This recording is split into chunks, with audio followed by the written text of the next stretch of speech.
What's interesting about this play is that there's only three characters, and each of them speaks in a different accent or dialect of spoken English. And one of the characters is a native English speaker. That would be Jeff Smith. And then the other two probably speak English as a second language. Johan, being Afrikaans, would have spoken Afrikaans as a child and then learned English as he got older. And Tommy would have spoken Xhosa and have learned English as well as a second language. And, of course, Tommy comes from an impoverished background, and Johan is more middle class, and then Smith is upper class and has had all the educational benefits. And that is supported by the dialect's choices. I just wanted to listen to that, Bill. It brought to mind a poem I memorized when I was a schoolboy.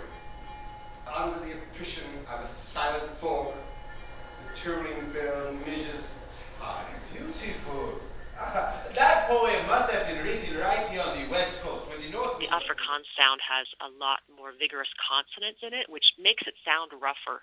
The Black African dialect has very pure vowels in general. So there's A, E, O, U. And it also has a very steady rhythm. They tend to equally stress all the syllables in a word. And Smith, of course, sounds closest to all the characters to British dialect, but there are some shifts that are characteristic to South African. The police station is 3.2 kilometers away.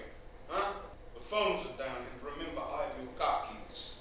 The north wind blowing off the icy sea like this, I think you won't make it. What do you think, Tommy? Johan is right. To me, the class is very important to the characters, and it's underscored by the dialect. The sound shifts actually help underscore the play in terms of their characterizations.